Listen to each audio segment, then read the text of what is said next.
నమస్తే and welcome to encounter news analysis.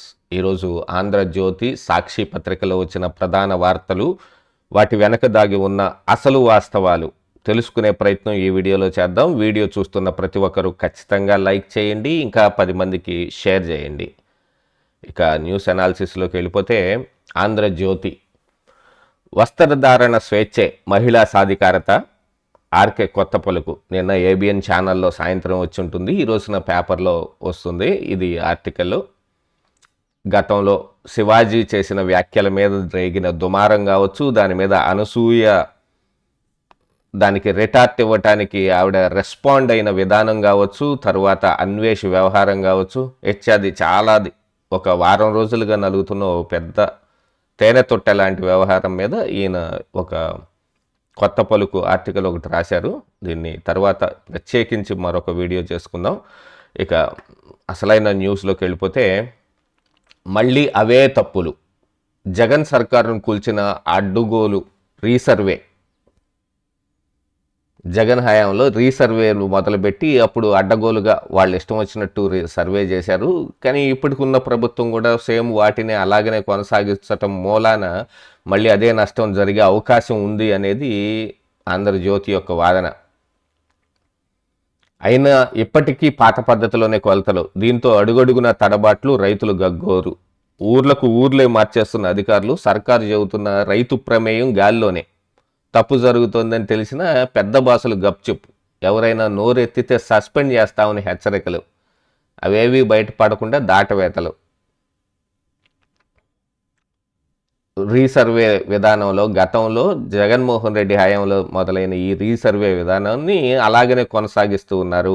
అప్పట్లో ఇష్టం వచ్చిన రీతిలో రీసర్వే జరుగుతోంది. ఎవరైనా మాట్లాడితే జాయింట్ కలెక్టర్ కావచ్చు, మరి ఇంకెవరైనా ఏ అధికారి మాట్లాడినా వాళ్ళని ఏదో ఒక కారణానికి సస్పెండ్ చేసేసి వాళ్ళ నోళ్లు మూయించే ప్రయత్నం చేశారు. గతంలో ఇది ఈ రీసర్వే వ్యవహారం కనీసం జగన్మోహన్ రెడ్డి దాకా చేరకుండా దీన్ని మొత్తం ఈ కిందనున్న కోటరీ మెయింటైన్ చేసి వాళ్ళకి కావాల్సిన విధంగా చేపించుకున్నారు అనేది గతంలో ఒక వాదన ఉండేది. ఇప్పుడు ఆంధ్రజ్యోతి కూడా దాదాపుగా ఆ వాదననే బలపరుస్తోంది. అది చివరి గ్రామం, తిరుపతి జిల్లా శ్రీకాళహస్తి మండలంలో ఉండేది. ఈ గ్రామంలో భూములను అధికారులు సర్వే చేసి కొత్త రికార్డులు సిద్ధం చేశారు. అయితే అవన్నీ తప్పులు తడగ్గా ఉన్నాయంటూ రైతులు గగ్గోలు పెడుతున్నారు. తమ గ్రామంలో మళ్ళీ రీసర్వే అయినా చేయాలని, లేదంటే పాత రికార్డులను కొనసాగించాలని పట్టుబడుతున్నారు. ఈ పంచాయతీ శ్రీకాళహస్తి ఎమ్మెల్యే దాకా వెళ్ళింది. అధికారులు ఆయన పిలిచి మాట్లాడారు. తప్పులు వచ్చిన మాట వాస్తవమేనని, వాటిని సరిదిద్దుతామని అధికారులు నివేదిక ఇచ్చారు. రైతుల ఆందోళన గురి చేస్తున్న రీసర్వే రద్దు చేసి తాజాగా మరో సర్వే చేయాలంటూ ఎమ్మెల్యే స్పష్టం చేశారు. ఆయన ఇంకొక పంచాయతీలో ఇరుక్కొని ఉన్నాడు. అరే ఆయన ఏం చెబుతాడు? అసలు ఈ రీసర్వే మీద రాష్ట్ర ప్రభుత్వం పెద్దలు తీసుకోవాల్సిన నిర్ణయం ఇక్కడ ఆధారపడి ఉంది. ఇదిగో చూడండి, జగన్ జమానాలో ఇలా. నాడు జగన్ ప్రభుత్వం 2020 నుంచి 2024 ఏప్రిల్ వరకు భూములు సర్వే చేసింది. జగన్ మెప్పు కోసం కొందరు అధికారులు అడ్డగోలు తప్పులు చేశారు. రీసర్వే అద్భుతంగా సాగుతుందని ప్రజెంటేషన్లు ఇస్తూ క్షేత్రస్థాయి సమస్యలు నాటి సీఎంకి తెలియకుండా తొక్కిపెట్టారు. రీసర్వేలో తప్పులు వస్తున్నాయని చెప్పిన అధికారులను ఇతర కారణాలకు సస్పెండ్ చేశారు. రీసర్వే తప్పుల గురించి మాట్లాడొద్దని నాటి కలెక్టర్ జేసీలు గొంతును నొక్కారు. ఫలితంగా 6,700 గ్రామాల్లో 8,75,000 పైనే తప్పులు వచ్చాయి. ఇప్పుడు ఆ సమస్యలను పరిష్కరించడం అసాధ్యం.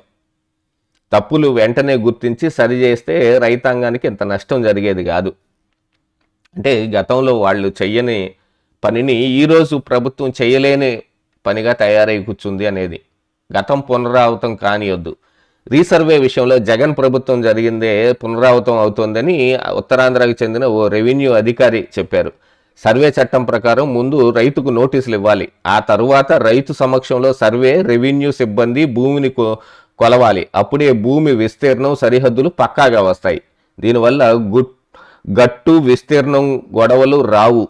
ఈరోజు ఎన్ని గ్రామాల్లో సర్వేయర్లు రైతులను వెంట తీసుకెళ్లి భూమి కొలతలు వేస్తున్నారు? అదే జరిగితే గ్రామాల్లో వేలాదిగా తప్పులు ఎందుకు వస్తాయి? అసలు రైతు సమక్షంలో రీసర్వే జరుగుతోందా లేదా అన్న అంశంపై రైతు స్పందన తీసుకుంటే రీసర్వేలో గుట్టు బయటపడుతుంది. రెవెన్యూ సర్వే శాఖలు చేస్తున్న సర్వే మంత్రాంగం అర్థమవుతోంది. ప్రభుత్వం రైతులను చిక్కుల్లో నుంచి బయటపడేయాలంటే తక్షణమే ఈ అంశాలపై చర్యలు తీసుకోవాలి. ఇది కరెక్టు.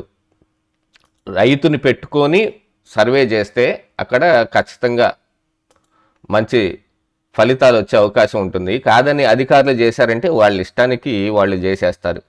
ఇక అమెరికా సామ్రాజ్యవాదానికి ఒక పెద్ద మచ్చు తునక మరొకటి వెనుజులాపై దాడి. కేవలం చమురు కోసం ఆ దేశాన్ని నాశనం చేయడానికి ట్రంప్ బయలుదేరాడు. దాంతోపాటుగా ఆ వెనుజులా అధ్యక్షుడు కూడా ఇటు రష్యా చైనా వైపుగా కొంచెం ఎక్కువ ఆకర్షితుడై ఉండి వామపక్ష భావాలు ఉన్న అధ్యక్షుడు, మరి వాళ్ళకి కాక అమెరికాకు అణిగిమణిగి ఉంటాడా? అలాంటిది ఇప్పుడు ఆ వెనుజులాపై దాడి చేశారు. దీనికి కారణం ఏదో ఒకటి చెబుతారు. కార్కస్లో విమానాలతో అమెరికా బాంబు దాడులు, అధ్యక్షుడు మదురో ఆయన సతీమణి సిలియా నిర్బంధం, వారిని యుద్ధ నౌకలో న్యూయార్క్ తీసుకొస్తున్నాం ట్రంప్. అసలైన విషయం ఏంటంటే ట్రంప్ ఆ మదురోని బేడీలు వేసి కళ్ళ గంతలు కట్టి యుద్ధ నౌకలో తీసుకొస్తున్న ఫోటోని ట్రంప్ రిలీజ్ చేశాడు.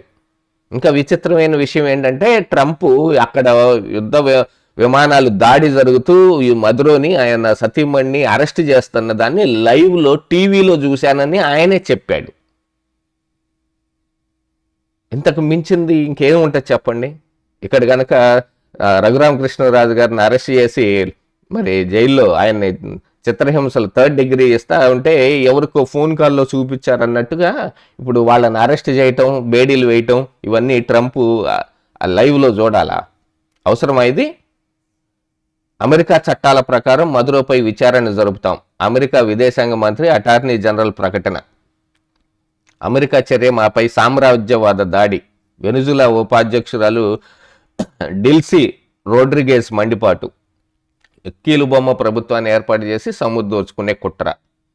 ఇది ఖచ్చితంగా చమురు దోచుకోవటానికి చేసిన కుట్రే, లేకపోతే ఆ దేశంలో వాళ్ళు చూసుకుంటారు.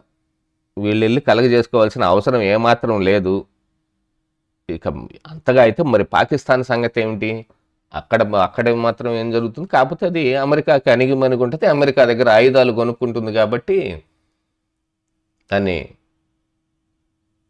వాళ్ళు ఏదో వెనక వేసుకొని వచ్చే ప్రయత్నం చేసి ఇట్లాంటి దేశాలపై దాడి చేస్తారు. ఇది ట్రంప్ పిచ్చికి పరాకాష్ట. ఇక భోగాపురం రెడీ. నేడు ట్రయల్ రన్. ఢిల్లీ నుంచి తొలి వాణిజ్య విమానం రాక రికార్డు సమయంలో పనులు 96% పూర్తి. ఎయిర్పోర్ట్లో పూర్తిగా స్మార్ట్ టెక్నాలజీ. జూన్లో ప్రారంభోత్సవం. ఈ భోగాపురం ఎయిర్పోర్టు దీని మీద సాక్షిలో కూడా మనం ఒకసారి ఈ వార్తను చూడాల్సిందే. దాన్ని వాళ్ళ ప్రజెంటేషన్ ఒకసారి నాకైతే ఆశ్చర్యం వేసింది. వీళ్ళకి ఖచ్చితంగా పిచ్చెక్కిందనే అనుకోవాలి. ఏం చేస్తున్నారో వాళ్ళకి అర్థం కాని పరిస్థితుల్లో ఉన్నారు. అంత క్రెడిట్ చోర్ అని భోగాపురం ఎయిర్పోర్టు జగన్మోహన్ రెడ్డి పూర్తి చేస్తే cell phone Google data centre Bhogapuram. Chandrababu మరో క్రెడిట్ చోరీ. 2019 ఎన్నికల ముందు ఓట్ల కోసం కొబ్బరికాయ కొట్టిన చంద్రబాబు ఏ అనుమతి లేకుండా భోగాపురం ఎయిర్పోర్టుకు శంకుస్థాపన. బోలెడు చిక్కుముళ్లతో క్షేత్రస్థాయిలో ముందుకు సాగని ప్రాజెక్టు. వైఎస్ జగన్ అధికారంలోకి రాగానే కోర్టు కేసులు పరిష్కారం. 900 కోట్లతో చకచక భూముల సేకరణ పూర్తి. బాధితులకు రెట్టింపు పరిహారం, సకల సౌకర్యాలు, పునరావాసం. అసలు ఈ భోగాపురం ఎయిర్పోర్టు గురించి జగన్మోహన్ రెడ్డి గతంలో ఎందుకు పట్టించుకున్నాడు అని అంటే దాని వెనక ఒక ఉద్దేశం ఉంది. అక్కడ భూములు ఉన్నాయి, ఆ భూముల్ని నష్టపరిహారం చెల్లించే దాంట్లో కానీ, లేకపోతే ఏదో ఒక పేరుతోటి అక్కడ కొంత ఆక్రమించుకునే పేరుతో చేశారు. వివాదాల పరిష్కారం అని ఇక్కడ చెప్పుకుంటున్నారు కానీ అసలు వివాదాలు సృష్టించిందే అప్పుడు ఉన్న వైఎస్ఆర్సీపీ గవర్నమెంట్ అనేది కూడా కొంతమంది వాదిస్తూ ఉంటారు. యాక్చువల్గా చంద్రబాబు నాయుడు దీన్ని పీపీపీ పద్ధతిలో జిఎంఆర్కి ఇచ్చి ముందుగానే మొత్తం అన్నీ చేశారు. అసలు మళ్ళీ తిరిగి కూటమి అధికారంలోకి వచ్చిన తర్వాత జరిగిన వ్యవహారం మొత్తం దీనికి పర్మిషన్లు కానీ జగన్మోహన్ రెడ్డి టైంలో కూడా ఏమి వీళ్ళు చెబుతున్నట్టుగా ఏం పూర్తి స్థాయి పర్మిషన్లు ఏం తీసుకొని రాలేదు. ఎవరైనా మొత్తం ఏ మేరకు బిల్డ్ చేస్తారో దాన్ని మొత్తం చూసుకొని దానికి ఫైనల్గా ఒకసారి కేంద్రం దగ్గరికి వెళ్ళి తెచ్చుకునే ప్రయత్నం చేస్తారు. అది కాదు మేము చేసాం అనుకుంటాం. అసలు ఈ క్రెడిట్ చోరు ఎందుకు పుట్టిందో జగన్మోహన్ రెడ్డికి, ఆ గూగుల్ డేటా సెంటరు అది అసలు అదానీ డేటా సెంటరు అది తీసుకొచ్చింది నేనే అంటాడు. గూగుల్ డేటా సెంటరు మొత్తం నాదే అంటాడు. క్రెడిట్ చోర్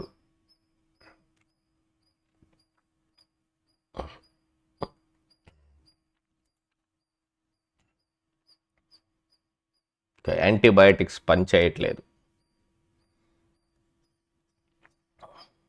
ఒంగోలు లోక్సభ టీడీపీ అధ్యక్షుడిగా ఉగ్ర ఘనంగా బాధ్యతల స్వీకారోత్సవం.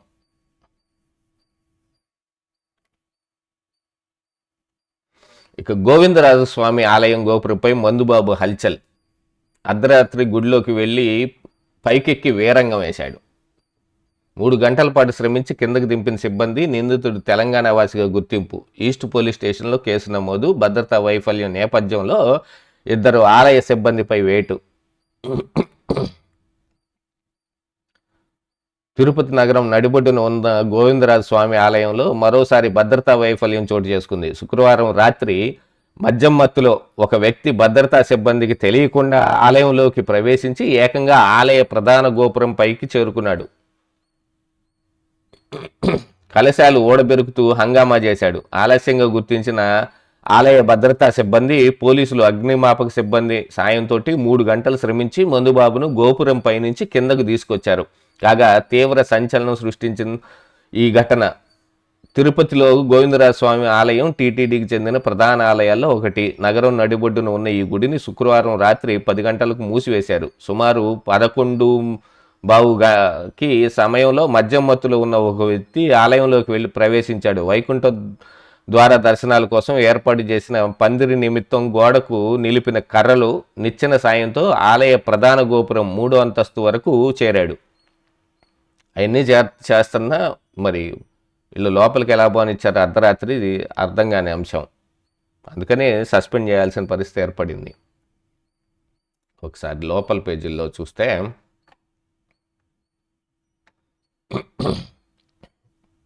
డ్రగ్స్ కేసులో బీజేపీ ఎమ్మెల్యే కుమారుడు జమ్మలమడుగు ఎమ్మెల్యే ఆదినారాయణ రెడ్డి కొడుకు డ్రగ్స్ కేసులో చిక్కాడు. దాన్ని మరి సాక్షి హైలైట్ చేసుకోవాలిగా. సాక్షిలో కూడా దాన్ని బాగా హైలైట్గా చేశారు. మా నాన్న ఆది నీ సంగతి తేలుస్తా. ఎందుకంటే యాక్చువల్గా ఈ మ్యాటర్ని అటు ఆంధ్రజ్యోతిలో కంటే ఇటు సాక్షిలోనే బాగా రాస్తారు. ఇంకా బాగా ఇదేంటి, ఏదైనా ఒక కూరో పప్పో చేసినప్పుడు మంచి గుమాయించే తాలింపు పెడితేనే దానికి సువాసనలు వస్తాయన్నట్టు మంచి తాలింపులు వేసి మరీ రాస్తారు ఇక్కడ. జమ్మలమడుగు ఎమ్మెల్యే ఆదినారాయణ రెడ్డి కుమారుడు వీరంగం. గంజాయి మత్తులో పోలీసులపై బూతులతో రెచ్చిపోయిన వైనం. స్నేహితులతో పార్టీ చేసుకుంటూ ఈగిల్ టీంకి అడ్డంగా దొరికిన సుధీర్ రెడ్డి. ఆంధ్రప్రదేశ్లోని వైఎస్ఆర్ కడప జిల్లా జమ్మలమడుగు నియోజకవర్గం బీజేపీ ఎమ్మెల్యే ఆదినారాయణ రెడ్డి కుమారుడు సుధీర్ రెడ్డి గంజాయి తీసుకుంటూ హైదరాబాద్లో ఈగిల్ అధికారులకు అడ్డంగా దొరికిపోయాడు. గంజాయి మత్తులో బెదిరిస్తూ నానా యాగి చేయడంతో పాటు అధికారులపై తిరగబడేందుకు విఫలయత్నం చేశాడు. అధికారులు ఎంతో శాంతంగా వ్యవహరించి తమదైన శైలిలో అతన్ని అదుపులోకి తీసుకున్నట్టు తెలిసింది.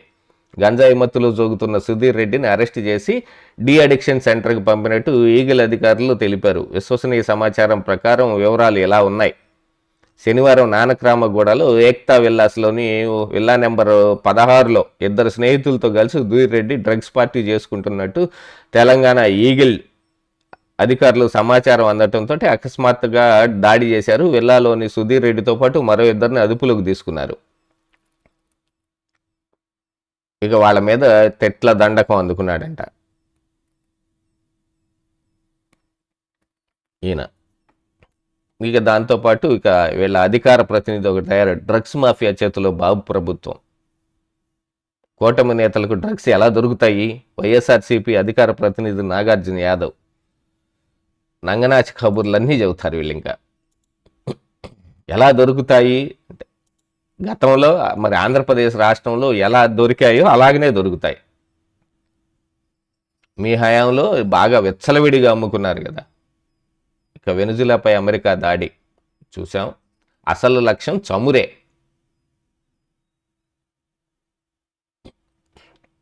ఇక బర్సే దేవా లొంగుబాటు, మావోయిస్టులు లేకుండా చేస్తామని మరి అమిత్ షా చెప్పిన మాట అది. ఇక ఆ గడువు సమయం ముగుస్తుంది. దీంతో పాటుగా ఎన్కౌంటర్లు కూడా బాగా పెరిగివటం, వీటన్నిటి మూలాన లొంగుబాట్లు ఎక్కువయ్యాయి. బర్సే దేవా లొంగుబాటు, తన సైన్యంతో కలిసి తెలంగాణ డీజీపీ ఎదుట లొంగిపోయిన పిఎల్జిఏ చీఫ్. కొంత ఆయుధాలు, దాంతోపాటు యాక్చువల్గా ఇందులో స్పెషల్ ఎక్కడా జరిగినట్టు ఒక 20 లక్షలు నగదు కూడా తీసుకొచ్చి అప్పగించాట ఆయన. కేంద్రం విధించిన గడువు దగ్గర పడుతున్న కొద్దీ మావోయిస్టు లొంగుబాట్లు పెరుగుతున్నాయి. తాజాగా మావోయిస్టు పార్టీ కీలక నేత people's liberation guerrilla army chief Barse Sukka alias దేవా, పార్టీ తెలంగాణ రాష్ట్ర కమిటీ అధ్యక్షుడు కంకనాల రాజిరెడ్డి అలియాస్ వెంకటేష్, ఆయన భార్య సహా 20 మంది మావోయిస్టులు శనివారం డీజీపీ శివధర్ రెడ్డి ఎదుట లొంగిపోయారు.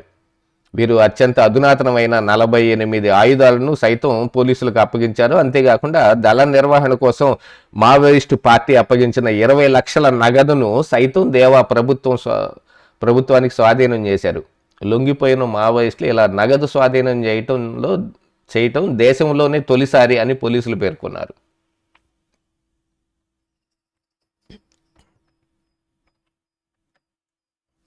ఇక భోగాపురం రెడీ.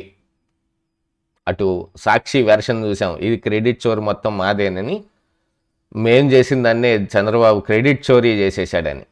నేడు విమానాశ్రయంలో ట్రయల్ రన్.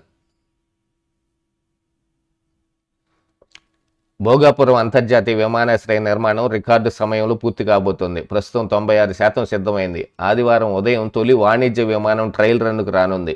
ఇందులో కేంద్ర పౌర విమానయాన శాఖ మంత్రి రామ్మోహన్ నాయుడు, విజయనగరం ఎంపీ కలిశెట్టి అప్పలనాయుడు రానున్నారు. మరో 2 నెలల్లో అన్ని పనులు పూర్తి చేసుకుని జూన్లో ప్రారంభోత్సవానికి సిద్ధం చేస్తున్నామని GMR airport deputy managing director I Prabhakar Rao వెల్లడించారు.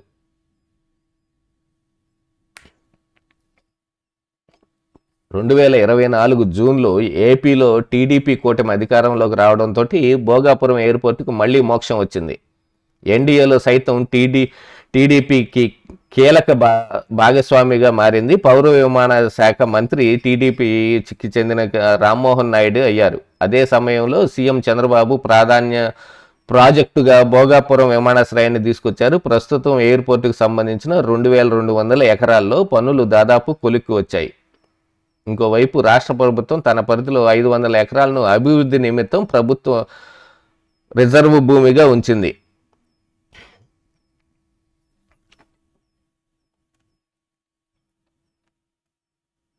ఇక 24.49 లక్షల మందికి 6,530 కోట్లు 19 నెలల్లో ఉచిత వైద్యానికి చేసిన వ్యయం అంట. ఓ పక్కన నెట్వర్క్ హాస్పిటల్స్ మాకు బిల్లులు సరిగా రావడం లేదని వాళ్ళు ఒకళ్ళు గగ్గోలు పెడతా ఉంటారు. ఆరోగ్యశ్రీ అసలు తీసేసాడు, ఎత్తేసారని సాక్షి లాంటి వాళ్ళు వాపోతూ ఉంటారు. మరో పక్కన ఇది లబ్ధిదారుల సంఖ్య 21% వృద్ధి నమోదు. గోల్డెన్ అవర్ విధానంలో సత్ఫలితాలు. 18 నిమిషాల్లో రోగి వద్దకు అంబులెన్స్. ఎన్టీఆర్ వైద్య సేవ 108, 104 సేవలపై అధికారులతో మంత్రి సత్యకుమార్ సమీక్ష. ఇక 108 సేవల మీద నిన్న మొన్న రాసిన దాని మీద అనుకుంటాను. అరబిందోపై కాగ్ ఆరోపణలు. గత ప్రభుత్వ హయాంలో 108 అంబులెన్స్ పనితీరుపై గతేడాది జూన్లో విడుదల చేసిన నివేదికలో కాగ్ తీవ్రమైన ఆరోపణలు చేసింది. అధికారులు మంత్రి దృష్టికి తీసుకొచ్చారు. రోజు సగటుకు 200 అత్యవసర కాల్స్ అరబిందో సంస్థకు స్పందించేది కాదని తెలిపారు. నిర్వహణ అస్తవ్యస్తంగా ఉండటంతో 42 వాహనాలు రిపేరుకు కూడా పనికి రాకుండా పోగా 615 అంబులెన్సులకు మేజర్ రిపేర్లు 103 వాహనాలకు 103 వాహనాలకు మైనర్ రిపేర్లు చేయాల్సి ఉన్న పరిస్థితి ఏర్పడింది.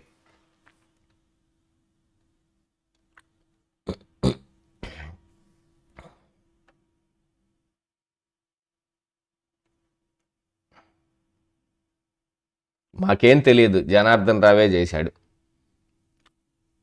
రెండో రోజు విచారణలోనూ జోగి రమేష్ సమాధానాలు. మొత్తం జనార్దన్ రావు పైన తోసే యత్నం. మాకేం తెలియదు, గుర్తులేదు, అసలు మొలకల చెరువు ఎక్కడుందో కూడా తెలియదు, అక్కడ మేమెందుకు నకిలీ మద్యం తయారు చేస్తాం? అద్దేపల్లి జనార్దన్ రావే తన స్నేహితులతో కలిసి మొలకల చెరువులో నకిలీ మద్యం తయారీ కేంద్రం ప్రారంభించాడు అని మాజీ మంత్రి జోగి రమేష్ సిట్టు ఉన్నతాధికారులకు చెప్పినట్టు తెలిసింది. రాష్ట్ర వ్యాప్తంగా సంచలనం రేపిన మొలకల చెరువు నకిలీ మద్యం కేసులో నిందితులైన వైసీపీ నేతలు జోగి రమేష్, అతని సోదరుడు జోగి రాము రెండవ రోజైన శనివారం కూడా ఎక్సైజ్ కార్యాలయంలో సిట్టు విచారించింది. మొత్తం ఆయన పైన తోసే ప్రయత్నం చేశాడు. కానీ వాళ్ళిద్దరి మధ్య నడిచిన దాదాపుగా 7,000 ఫోన్ కాల్స్ని గుర్తించారు. వాటన్నిటిని బయటకు తీసి విశ్లేషించే ప్రయత్నంలో సిట్ అధికారులు కూడా ఉన్నారు. ఆ విషయాన్ని ఛార్జ్షీట్లో కూడా పొందుపరిచారు. భాష ఓ ప్రపంచాన్ని సృష్టిస్తుంది. బంధుత్వ బంధాలను ఏర్పాటు చేస్తుంది. అది లేకపోతే గుర్తింపు, గౌరవం ఉండదు. తెలుగు టీచర్లకు గౌరవం ఇవ్వకుంటే అది సమాజమే కాదు. కరెక్టే. ఒక ప్రాంతం, ఒక భాష. ఇక సాక్షిలో చూద్దాం. సీమ ఎత్తిపోతల పనులు నేనే ఆపించా. తెలంగాణ అసెంబ్లీ సాక్షిగా సీఎం రేవంత్ రెడ్డి వెల్లడి. నా మీద గౌరవంతో చంద్రబాబు రాయలసీమ ఎత్తిపోతల పనులు ఆపేశారు. ఆయనతో ఏకాంతంగా సమావేశమై ఆ పనులు నిలిపివేయించా. కావాలంటే నిజ నిర్ధారణ కమిటీకి పంపి చెక్ చేసుకోండి. తద్వారా పాలమూరు రంగారెడ్డి ఎత్తిపోతల పనులకు అనుమతులు తీస్తున్నామని స్పష్టీకరణ. చంద్రబాబు వైఖరితో సీమ ఎత్తిపోతలకు మరణ శాసనం. ఆంధ్రప్రదేశ్లోని 5 కోట్ల మంది ప్రయోజనాలు తాకట్టు. యాక్చువల్గా నిన్న అసెంబ్లీలో రేవంత్ రెడ్డి చేసిన కొన్ని వ్యాఖ్యలు, ఆ స్టేట్మెంట్ని ఒకసారి మనం పరిశీలించుకుంటే కనుక ఈ రకంగా వీళ్ళు ప్రజెంటేషన్ చేసిన తీరులో అయితే కనపడటం లేదు. అంటే ఇద్దరు కలిసి గూడు పుటాని చేసి, ఇప్పుడు సాక్షి ఏం మాట్లాడుతుంది, రాయలసీమ ఎత్తిపోతల పథకాన్ని చంద్రబాబు రేవంత్ రెడ్డి కుమ్మక్కయ్యి రేవంత్ రెడ్డి కోసం చంద్రబాబు ఆపేశాడు, ఆపించానని ఇప్పుడు రేవంత్ రెడ్డి అసెంబ్లీలో చెప్పాడు. అంటే అక్కడ ప్రస్తావించిన దాంట్లో చర్చల్ని శాంతియుతంగా గొడవలు లేకుండా పరిష్కారం చేసుకోవటానికి కేంద్ర ప్రభుత్వంతో, పక్కనున్న రాష్ట్రాల్లో ప్రభుత్వాలతోటి సమన్వయంతో వెళ్తే ఏ రకంగా ఆపుకోవచ్చు అనే విధానాన్ని చెప్పాడు రేవంత్ రెడ్డి. దాంతోపాటుగా గతంలో కేసీఆర్, జగన్మోహన్ రెడ్డి ఇద్దరు కలిసి ఆడిన డ్రామాని కూడా చెప్పాడు. ఆ డ్రామాని డిలీట్ చేస్తారు ఇక్కడ. ఇందులో ఇద్దరు కలిసి ఇదే రాయలసీమ ఎత్తిపోతల పథకం మీద దీనికి ఎన్ని టీఎంసీలు కేటాయించుకోవాలి, దీని కాంట్రాక్ట్లు ఎవరికి ఇప్పించుకోవాలి, అందులో ఎవరెవరికి ఎంత కమిషన్ కొట్టాలి అనేది కూడా క్లియర్గా చెప్పాడు రేవంత్ రెడ్డి. జగన్మోహన్ రెడ్డి పిలిచి పంచపక్ష పరమాణాలు పెట్టి అతన్ని భజం తట్టి అని ఒక ప్రాసలో చెప్పుకుంటూ వచ్చాడు. మరి అవన్నీ రాయలేదా? అదంతా డిలీట్ చేసేశారనమాట. ఇందులో 2 రాష్ట్రాల మధ్య మంచి వాతావరణం ఉండాలని ఇప్పటిదాకా నేను సాధించిన విజయాలు చెప్పుకోలేదు. ఆంధ్రప్రదేశ్ సీఎం చంద్రబాబుతో నేను ఏకాంతంగా క్లోజ్ రూమ్లో సమావేశమైనప్పుడు రాయలసీమ ఎత్తిపోతల పనులు నిలిపేయాలని విజ్ఞప్తి చేశాను. నా మీద గౌరవంతో చంద్రబాబు ఆ పనులు ఆపేశారు. అధ్యక్ష, రాయలసీమ ఎత్తిపోతల పనులు ఆగినాయా లేదా తెలుసుకోవడానికి కావాలంటే నిజ నిర్ధారణ కమిటీ వేయండి. సిపిఐ శాసనసభాపక్ష నేత కోనవనేని సాంబశివరావు, ఎంఐఎం నేత అక్బరుద్దీన్, బీజేపీ నేత మహేశ్వర్ రెడ్డి కావాలంటే బీఆర్ఎస్ ఎమ్మెల్యేలు కూడా కమిటీలో నియమించి అక్కడికి పంపండి. ఒకవేళ శ్రీశైలంలో మేము కట్టే పాలమూరు రంగారెడ్డి ఎత్తిపోతల ప్రాజెక్టు కొత్తదని మీరు అభ్యంతరం పెడితే మేము తక్షణమే పాత ప్రతిపాదన అయిన జోరాల నుంచి రోజుకు 2 టీఎంసీలు తరలించే పాలమూరు రంగారెడ్డి ఎత్తిపోతలు చేపడతామని చంద్రబాబుకు చెప్పాను. ఆ చర్చల ద్వారా పాలమూరు రంగారెడ్డి ఎత్తిపోతలను సాకారం చేస్తున్నాం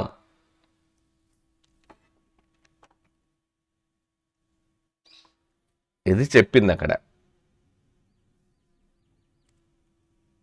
వీళ్ళు వీళ్ళ వీళ్ళ ప్రజెంటేషను ఇక వేరేగా ఉంటుంది. ఇక మా నాన్న ఆది మనం చెప్పుకున్న ఒకసారి చంద్రబాబు మరో క్రెడిట్ చోరీ. ఈ క్రెడిట్ అంతా వైఎస్ జగన్దే. ఉత్తరాంధ్ర అభివృద్ధికి దిక్సూచి కానున్న భోగాపురం అంతర్జాతీయ విమానాశ్రయానికి 2023 మే 3 నాటి ముఖ్యమంత్రి వైఎస్ జగన్మోహన్ రెడ్డి భూమి పూజ చేశారు. నిలబడి టెంకాయ కొడతారు. ఇది ఇంకా దీన్ని చంద్రబాబు టెంకాయ రాజకీయాలని కూడా మాట్లాడతారు.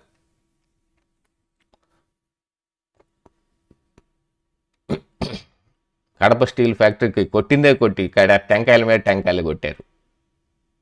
వచ్చింది లేదు, సచ్చింది లేదు.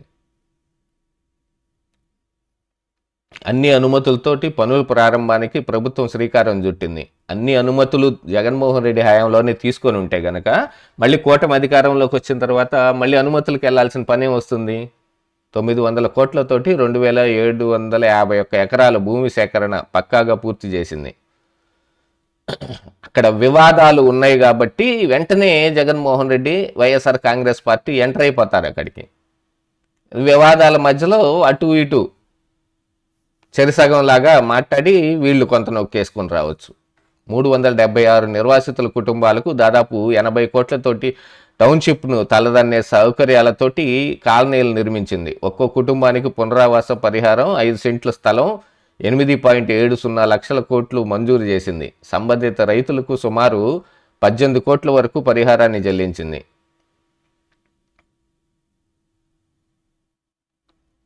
ఇక క్రెడిట్ చోరీ పోటాపోటీ. వైఎస్ జగన్ కృషినంతటిని పక్కన పెట్టి సీఎం చంద్రబాబు, కేంద్ర పౌర విమానయాన శాఖ మంత్రి కింజరపు రామ్మోహన్ నాయుడు, రాష్ట్ర ఐటీ శాఖ మంత్రి నారా లోకేష్ భోగాపురం ఎయిర్పోర్టు విషయంలో క్రెడిట్ చోరీలో పోటీ పడుతున్నారు.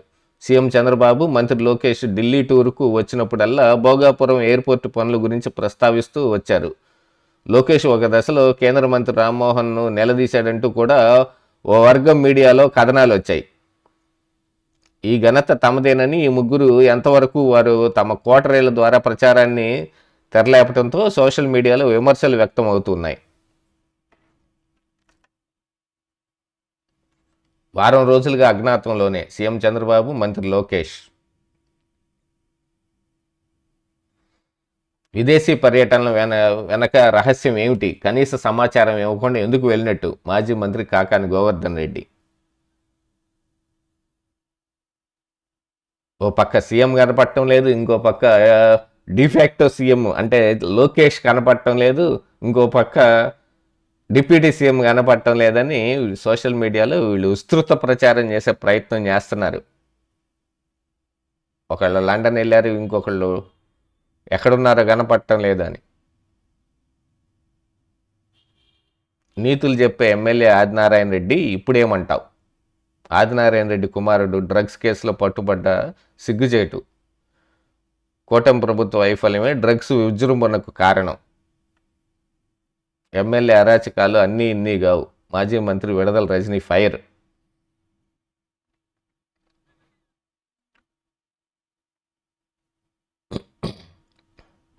వైఎస్ఆర్ కడప జిల్లా జమ్మలమడుగు బీజేపీ ఎమ్మెల్యే అదిపురాల ఆదినారాయణ రెడ్డి కుమారుడే డ్రగ్స్ కేసులో పట్టుబడ్డం సిగ్గుచేటని, గంజాయి డ్రగ్స్ను పెంచి పోషిస్తున్న కూటమి నేతలేనన్న విషయంలో ఈ ఘటనతో తేటతెల్లమైందని వైఎస్ఆర్సీపీ నాయకురాలు మాజీ మంత్రి విడదల రజనీ అన్నారు. శనివారం తాడేపల్లిలోని వైఎస్ఆర్సీపీ కేంద్ర కార్యాలయంలో మీడియాతో మాట్లాడుతూ, నిద్ర లేచిందే మొదలు ప్రవచనకర్తల ఆదినారాయణ రెడ్డి నీతులు చెబుతుంటారు, కానీ ఆయన కుమారుడు సుధీర్ రెడ్డి ఇంట్లోనే డ్రగ్స్ తీసుకుంటూ తెలంగాణ పోలీసులకు పట్టుబడ్డాడు. మరి ఇప్పుడు తెలంగాణలో పట్టుబడ్డాడు, అది జరిగింది హైదరాబాద్లో. మరి ఆంధ్రప్రదేశ్ రాష్ట్రంలో డ్రగ్స్ విస్తృతంగా పెరిగిపోయాయని మీరు అన్వయించే ఈ అన్వయానికి దానికి సంబంధం ఏముందండి? అంటే ఈ డ్రగ్స్ అన్ని ఇక్కడి నుంచి తీసుకెళ్ళి ఆడబెట్టాడా? హైదరాబాదే చాలా సంవత్సరాలుగా డ్రగ్స్ కేంద్రంగా ఎంతోమంది నైజీరియన్స్ కావచ్చు, లేకపోతే ఆఫ్రికా దేశాల నుంచి వచ్చిన వాళ్ళు డ్రగ్స్ ట్రాఫికింగ్ చేస్తా ఎన్నిసార్లు పట్టుబడ్డారు. దీంట్లో ఫిల్మ్ ఇండస్ట్రీలో కూడా ఎంతమందిని విచారణ చేయాల్సి వచ్చింది. గతంలో ఎంతమంది విచారణకి వెళ్ళి వచ్చారు. ఎక్కడికంటే ఇప్పుడు ఆంధ్రప్రదేశ్ రాష్ట్రంలో డ్రగ్స్ పెరిగిపోవటానికి దానికి అసలు ఆదినారాయణ రెడ్డి కొడుకు పట్టుబట్టడానికి సంబంధం ఏముందా? మోకాలికి బోడిగుండికి తల ముడిపెట్టినట్టుగా మాట్లాడుతూ ఉంటారు.